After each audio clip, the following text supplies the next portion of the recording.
So, good morning, students. Today we will discuss the types of supervised learning. किस तरीके से supervise learning होती है, कैसे वो कितने टाइप्स की होती है और उसके बाद एल्गोरिथम्स क्या क्या होती हैं. तो प्रीवियस लेक्चर में मैंने आप लोगों को ये चीज़ बताई थी. इट इज़ वेरी इंपॉर्टेंट कि किस तरीके से एक सुपरवाइज लर्निंग वर्क करती है. ठीक है. तो इसके अंदर जो मैंने आपको बताया था, सबसे इम्पॉर्टेंट जो होता है वो मेरा डेटा सेट होता है. डेटा सेट बहुत इंपॉर्टेंट होता है. तो इसको मैं तीन पार्ट्स में डिवाइड कर लेता हूँ. First one is the training data set, second one is the test data set और उसके बाद वैलिडेशन डेटा सेट. ठीक है. इन तीन चीज़ों में हम उसको डिवाइड कर लेते हैं और फिर उसके बाद वो किस तरीके से काम करती है वो हम देखते हैं. कि हम सबसे पहले क्या करते हैं कि सबसे पहले जो चीज़ होती है वो होता है ट्रेनिंग डेटा सेट को कलेक्ट करना, डिटरमाइन करना कि कौन सा हमें ट्रेनिंग डेटा सेट रखना है.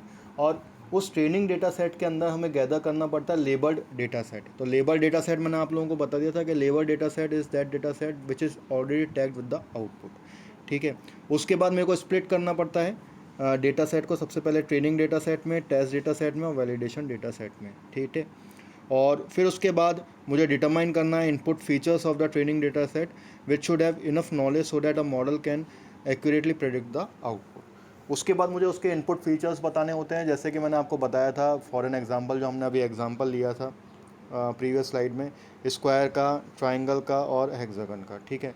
तो किस तरीके से स्क्वायर का फीचर्स होंगे, उसके इक्वल साइड्स होनी चाहिए, 90 डिग्री का एंगल होना चाहिए, all these are the input features. तो इस तरीके से हमें ज़्यादा से ज़्यादा इनपुट फीचर्स अपने मॉडल को देने पड़ते हैं, पास करने पड़ते हैं, जिससे कि उसको ज़्यादा से ज़्यादा नॉलेज गेन हो, ज़्यादा से ज़्यादा उसको एक्सपीरियंस हो.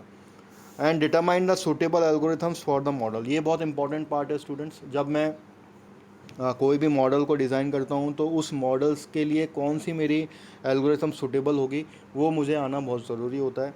और इसके लिए जैसे लाइक फॉर एग्जांपल मेरे को सपोर्ट वेक्टर मशीन यूज़ करना है या डिसीजन ट्री यूज़ करना है, वो हमें आना चाहिए. Then execute the algorithm on the training data set. Sometimes we need validation sets as a control parameters. ठीक है. वैलिडेशंस जो डेटा सेट है वो मेरा ऑप्शनल है, वो मेरे को अकॉर्डिंग टू द रिक्वायरमेंट और अकॉर्डिंग टू द एप्लीकेशन मेरे को उसकी ज़रूरत पड़ती है. Then evaluate the accuracy of the model by providing the test data set. फिर उसके बाद टेस्ट डेटा सेट में मैं उसको प्रोवाइड करूँगा और उससे मैं क्या करूँगा, उससे मैं एक्यूरेसी चेक करूँगा, इवेल्युएट करूँगा कि मेरा मॉडल कितना एक्यूरेटली आउटपुट देता है, करेक्ट आउटपुट. देखिए, आउटपुट आना इंपॉर्टेंट नहीं है मशीन लर्निंग में, करेक्ट आउटपुट आना बहुत इंपॉर्टेंट है. ठीक है. तो जब मेरा करेक्ट आउटपुट आने लग जाएगा, एक्यूरेट आउटपुट आने लग जाएगा, दैट मीन्स कि मेरी जो मशीन लर्निंग मॉडल है वो बिल्कुल सही तरीके से डिज़ाइन हुआ है. तो in this way these are the steps which are involve in the supervised learning. अब उसके बाद हम बात करेंगे the types of the supervise learning problems. ठीक है. So there are basically students, there are two types of supervise learning problems. One is the regression, second one is the classification. ठीक है. Regression is based upon the values basically. तो जो भी values होंगी उसके ऊपर ये डिपेंड करेगा. और क्लासिफिकेशंस क्या होगा, मेरा यस और नो पे डिपेंड करेगा. ठीक है. जैसे कि for an example let suppose, मैं अभी आप लोगों को ये लैब में भी दिखाऊंगा. जब हम बात करते हैं Borrowing made easy for you. Personal loan with lowest EMI and interest rate starting.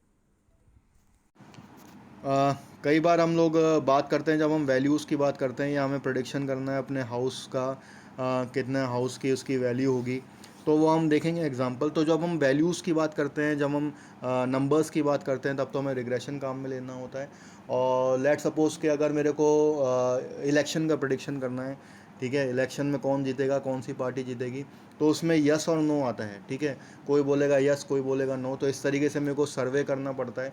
जब मैं सर्वे कर लूँगा तो उसकी वही जो सर्वे होगा वो मेरी इनपुट वैल्यूज़ होंगी. ठीक है. तो जब मेरे पास वो इनपुट वैल्यूज़ आ जाएंगी, ठीक है, तो मैं इनपुट वैल्यूज़ को as a data set, as a training data set send करूँगा. और सेंड करने के बाद अपने मॉडल को ट्रेन करूँगा. तो जब मेरा मॉडल ट्रेन हो जाएगा, उसके अकॉर्डिंगली मैं फिर उसको इवेल्युएट करने के लिए कि मेरा जो मॉडल है वो सही प्रेडिक्ट कर रहा है, उसके लिए मैं उसको टेस्ट डेटा सेंड करूँगा. So in this way these two supervised problems will work. ठीक है. हम इसको भी आगे नेक्स्ट स्लाइड में पढ़ेंगे किस तरीके से ये काम करती है. So in the regression algorithms are used if there is a relationship between the input variable and the output variable. ये सबसे इसके इम्पॉर्टेंट डेफिनेशन है। जब मेरे इनपुट वेरिएबल और आउटपुट वेरिएबल में कोई रिलेशनशिप होगा तो दैट मीन्स कि वो एक रिग्रेशन एल्गोरिथम कहलाएगी। जैसे मैंने आपको बताया था F X equals to Y, तो जब मैं एफ एक्स फंक्शन की बात कर रहा हूँ तो वो जो एफ एक्स फंक्शन है वो मेरा आउटपुट फंक्शन है और जो मेरा वाई है वो मेरा इनपुट फंक्शन है। तो there is a relationship between the input and output function, मतलब ये दोनों एक दूसरे पे मतलब डिपेंड कर रहे हैं। डिपेंड कौन सा कर रहा है? आउटपुट फंक्शन डिपेंड कर रहा है इनपुट फंक्शन पे, ठीक है। It is used for prediction of continuous variables such as weather forecasting, market trends, etc. तो जैसे कि मैं बात करूँ स्टॉक मार्केट की कि किस तरीके से, अगर जैसे मैं किसी एक स्टॉक की बात करूँ कि वो किस तरीके से चल रहा है या उसका आगे आने वाले टाइम में या आगे आने वाले महीनों में किस तरीके के वो परफॉर्म करेगा, तो वो मैं कैसे प्रेडिक्ट करूँगा? According to the previous values. तो मैं क्या करूँगा? उसकी 2-3 साल की इनपुट वैल्यूज़ को देखूंगा, उसकी मार्केट वैल्यूज़ को देखूंगा, उसके एल को देखूंगा। एल मतलब होता है लास्ट ट्रेडिंग प्राइस। तो अकॉर्डिंग टू इट मैं ये प्रेडिक्ट करूँगा कि वो आने वाले टाइम में किस तरीके से परफॉर्म करेगा। तो ये एक हो सकता है वेदर फोरकास्टिंग। वेदर फोरकास्टिंग भी बेसिकली इसी तरीके से होता है कि जैसे मान लीजिए प्रीवियस डेटा पे डिपेंड करता है। तो प्रीवियस डेटा मैं जब कलेक्ट कर लूँगा 4-5 साल का, तो उसमें देखूँगा कि भाई ये एक जनरल परसेप्शन है कि जब हमारा जो मई जून जुलाई ये होता है, ये गर्मी का सीज़न होता है, जब एक्सट्रीम समर होती है।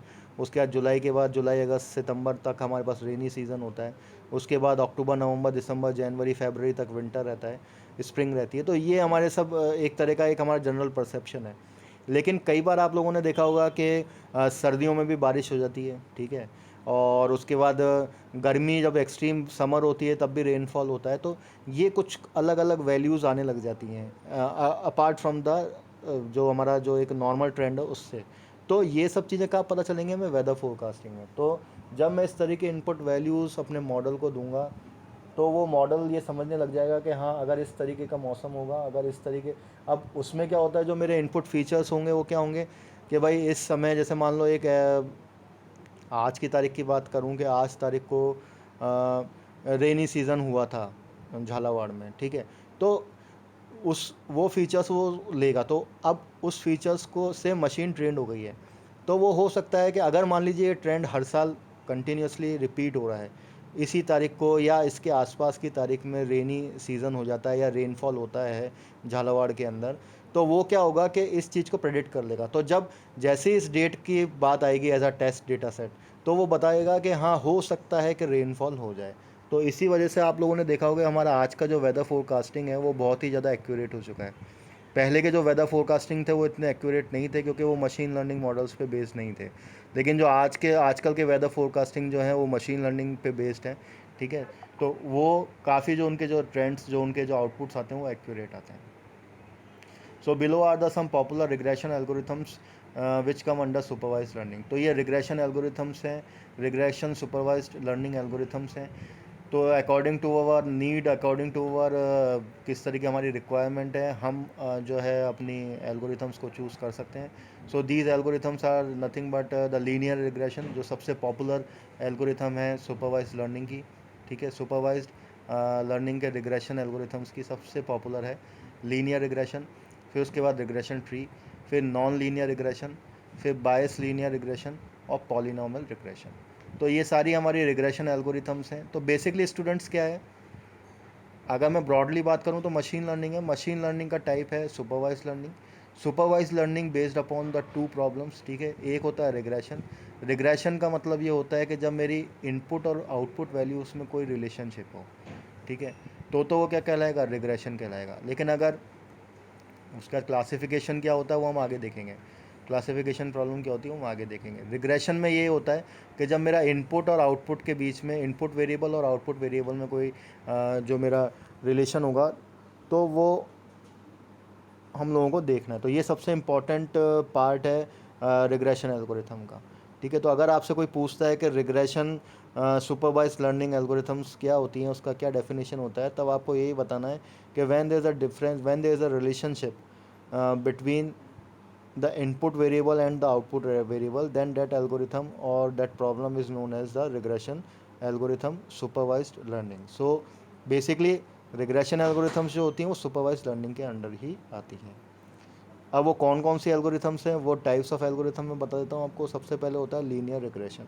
लीनियर रिग्रेशन सबसे ही पॉपुलर और सबसे इम्पॉर्टेंट है, बहुत जगह काम में आती है, बहुत सिंपल भी होती है, इस वजह से काफ़ी काम में भी आती है। उसके बाद आता है आपका रिग्रेशन ट्री, ठीक है। फिर उसके बाद नॉन लीनियर रिग्रेशन, फिर बाइसियन लीनियर रिग्रेशन और फिर polynomial regression. So all these are the regression algorithms which are used in the supervised learning. तो according to our model, according to the need और according to the requirement, हमें हमारे को model में किस तरह की एल्गोरिथम यूज़ करनी है, हम ये निकाल सकते हैं। Fine. Now we will talk about the classification algorithms. Classification algorithms are used when the output variable is categorical. ये सबसे इम्पॉर्टेंट लाइन है इसकी। जब मेरा आउटपुट वेरिएबल जो होगा वो कैटेगोरिकल होगा। अब कैटेगोरिकल का मतलब क्या है, जिसकी दो क्लासेस होंगी, या तो वो यस या नो होगा जो मैंने आपको बताया अभी, या फिर वो ट्रू फॉल्स होगा, या फिर वो मेल फीमेल होगा। ठीक है, बेसिकली मतलब क्या है इसका कि वो टू क्लासेस पे डिपेंड करेगा। कैटेगोरिकल होगा तो वो क्या होगा, क्लासिफिकेशन एल्गोरिथम होगा, या तो यस नो होगा, या मेल फीमेल होगा, या ट्रू फॉल्स होगा। तो अगर ऐसा कुछ होता है, अगर वो कैटेगोरिकल होगा तो वो कहलाएगा क्लासिफिकेशन एल्गोरिथम। तो ये हमारे जो एल्गोरिथम्स हैं वो सुपरवाइज लर्निंग के जो एल्गोरिथम्स हैं वो इस तरीके से हैं: spam filtering, random forest, decision tree, logistic regression and support vector machine. तो जो मेरी स्पैम फिल्टरिंग है, जो आप लोगों ने देखा होगा जीमेल के अंदर, जीमेल में क्या होता है कि जीमेल के अंदर मशीन लर्निंग यूज़ होती है। वो ऑटोमेटिकली पहचान जाता है कि कौन सा स्पैम मेरा मेल है और कौन सा अनस्पैम मेल है। अगर आप किसी मेल को स्पैम भी कर देंगे तो नेक्स्ट टाइम अगर वो मेल आएगा तो वो ऑटोमेटिकली स्पैम फोल्डर के अंदर चला जाएगा। ठीक है, रैंडम फॉरेस्ट होती है एल्गोरिथम। ठीक है, ये भी बहुत इंपॉर्टेंट है और बहुत पॉपुलर है। डिसीजन ट्री है, डिसीजन ट्री के बेस पे हम बात कर सकते हैं। लॉजिस्टिक रिग्रेशन, अभी हम लोगों ने जो इससे पहले जो हम लोगों ने पढ़ा था वो लीनियर रिग्रेशन है। तो लीनियर रिग्रेशन एक अलग चीज़ है। लीनियर रिग्रेशन जो मेरी है एल्गोरिथम है वो रिग्रेशन एल्गोरिथम है। और यहाँ पे मैंने पढ़ा है लॉजिस्टिक रिग्रेशन। ठीक है, लॉजिस्टिक रिग्रेशन क्लासिफिकेशन की एल्गोरिथम है। ठीक है, इसलिए आप कंफ्यूज मत होना। लीनियर रिग्रेशन तो हमारी रिग्रेशन एल्गोरिथम है, और लॉजिस्टिक रिग्रेशन जो है मेरी वो क्लासिफिकेशन एल्गोरिथम है। ये भी बहुत पॉपुलर है। ठीक है, इलेक्शंस के प्रोडिक्शन में बहुत काम में आती है लॉजिस्टिक रिग्रेशन। फिर उसके बाद सपोर्ट वेक्टर मशीन, एसवीएम होती है, वो बहुत इंपॉर्टेंट है। इस पे मैं आप लोगों को एक असाइनमेंट देता हूँ, बहुत ही इंटरेस्टिंग असाइनमेंट है। आप लोगों को पता होगा अमेरिका में जब डोनाल्ड ट्रंप प्रेसिडेंट बना था, तो there was a survey which was done by one of the analytical company. ठीक है, एक एनालिटिकल कंपनी ने इसका सर्वे किया था, and they have controlled the results of the elections. ठीक है, बाय यूजिंग द फेसबुक। तो वो बहुत ही पॉपुलर हुआ था, बहुत एक तरह का स्कैम बन के आया था। ठीक है, बट उस पर कुछ हुआ नहीं था, and Donald Trump was the president at that time. लेकिन वो किस तरीके से इलेक्शन को कंट्रोल किया गया था, किस तरीके से मैनिपुलेट किया था इलेक्शन रिजल्ट्स को, वो आपको मेरे को स्कैम के बारे में बताना है। You have to tell me the case study. किस तरीके से, आप चाहें तो उसको टाइप करके ही बता सकते हैं, बिल्कुल बहुत अच्छा रहेगा। एक पेज पे, मतलब एक वर्ड MS ऑफिस के पेज पे टाइप करके मुझे बताएं कि क्या, किस तरीके से वो स्कैम हुआ था, किसने किया था, और किस तरीके से इलेक्शन रिजल्ट्स को कंट्रोल किया गया था। मैं आपसे कोई टेक्निकल चीज़ नहीं पूछ रहा हूँ, सिर्फ आपको मेरे को उसका सर्वे करके बताना है कि उसमें क्या हुआ था बेसिकली। ठीक है, now we will see the advantages of the supervise learning. With the help of supervise learning, the model can predict the output on the basis of prior experience. ठीक है, तो बेसिकली क्या होता है कि सुपरवाइज लर्निंग के में क्या होता है कि प्रायर एक्सपीरियंस के बेस पर हम आउटपुट को प्रेडिक्ट करते हैं। ठीक है, जो मेरे पास पुराने एक्सपीरियंसेस होंगे, जो पुराने मेरे पास इनपुट वैल्यूज़ होंगी, जो मेरे पास, अब वो इनपुट वैल्यूज़ के अंदर क्या होगा, लेबल डेटा भी होगा, मतलब कुछ ऐसा भी डेटा होगा जो आउटपुट की तरह होगा। ठीक है, जो बिल्कुल आउटपुट ही होगा। तो उनके बेसिस पे मैं क्या करूँगा, सुपरवाइज लर्निंग को, मॉडल को डिज़ाइन करूँगा। In the supervise learning we can have an exact idea about the classes of the object. Supervise learning के अंदर हम लोगों को ऑब्जेक्ट्स की क्लासेस के बारे में पता होता है। ठीक है, अब क्लासेस और ऑब्जेक्ट्स क्या होते हैं आप लोगों को पता है। क्लासेस एक बेसिकली एंटिटी है। ठीक है, ऑब्जेक्ट्स उनके पार्ट हैं। जैसे अगर मैं बात क्लासेस बेसिकली मतलब एक तरह की स्पीशीज़ है। जैसे अगर मान लो मैं कार है तो कार मेरी क्लासेस है, और जो मेरे डिफरेंट डिफरेंट ब्रांड्स हैं वो उसके ऑब्जेक्ट्स हैं। हम लोग पाइथन लैब के अंदर पढ़ेंगे भी सही क्लासेस और ऑब्जेक्ट्स, क्योंकि पाइथन भी क्लासेस और ऑब्जेक्ट्स के बेस्ड एक प्रोग्रामिंग लैंग्वेज है। So at the time when we are doing the Python lab हम लोग उसको समझेंगे भी सही। और ये जो मैं आपको एल्गोरिथम्स बता रहा हूँ, ये सारी की सारी एल्गोरिथम्स, मैक्सिमम एल्गोरिथम्स मैं ट्राई करूँगा कि आप लोगों को मशीन लर्निंग लैब के अंदर बताऊँ, ठीक है, with the real data sets. तो हम कोशिश करेंगे कि इस तरीके से समझें, चाहे हम छोटा छोटा ही डेटा सेट लें, लेकिन मैं आप लोगों को एक आइडिया दे दूंगा किस तरीके से मशीन लर्निंग मॉडल को डिज़ाइन किया जाता है और किस तरीके से उसकी प्रोग्रामिंग की जाती है पाइथन को यूज़ करके, ठीक है। उसके बाद supervise learning model help us to solve various real world problem such as fraud detection, spam filtering. जो मैंने आपको बताया, सुपरवाइज लर्निंग जो है सबसे बेस्ट होती है फ्रॉड डिटेक्शन के अंदर और स्पैम फिल्टरिंग में। क्योंकि फ्रॉड डिटेक्शन और स्पैम फिल्टरिंग क्या होता है, मैं आपको ऐसे बताता हूँ।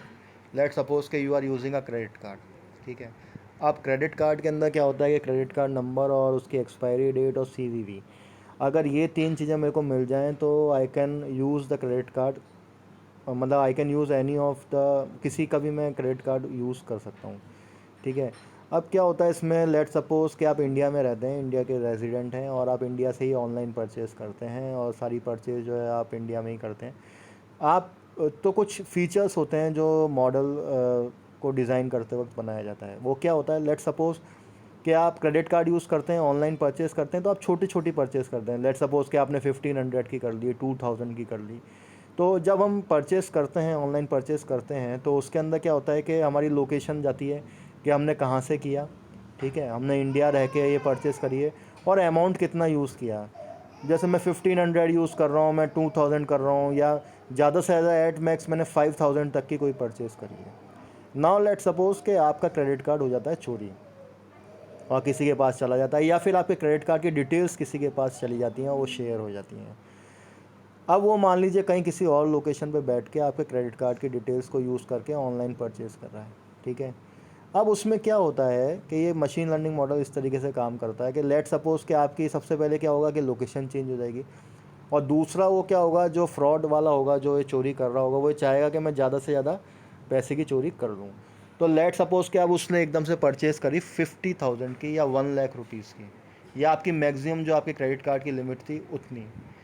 तो ये मशीन लर्निंग मॉडल के पास क्या होगा कि ये जो फीचर्स आएंगे, ये जो इनपुट वैल्यूज़ आएंगी, बिल्कुल डिफरेंट आएंगी। क्योंकि सबसे पहली चीज़ तो आपकी लोकेशन एक अलग आ गई, दूसरा जो आपने मनी ट्रांजैक्शन आप करने जा रहे हो वो बिल्कुल अलग हो रहा है।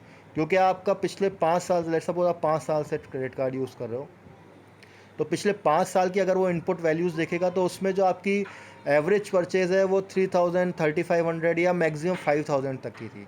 आपने कभी भी अपने मैक्सिमम लिमिट की परचेज़ नहीं करी। लेट्स सपोज आपने 1 लाख की कभी परचेज़ नहीं करी। दूसरा, आपकी जब हमेशा परचेज़ करते हुए लोकेशन होती थी वो आपकी होती थी लेट्स सपोज के झालावाड़ राजस्थान होती थी, और अब वो हो रहा है कहीं तमिलनाडु के अंदर। तो ये सारे इनपुट फीचर्स क्या होगा, मशीन जो मेरा मॉडल मैंने डिज़ाइन किया है उसमें एक कन्फ्यूजन पैदा करेगा। और ये कन्फ्यूजन क्या करेगा कि आपको एक नोटिफिकेशन जारी होगा। लेट सपोज आपको पता ही नहीं कि आपकी डिटेल्स शेयर हो चुकी हैं, तो आपको एक नोटिफिकेशन आएगा, this amount of transaction is done by you at this location, are you want to continue with it, ठीक है।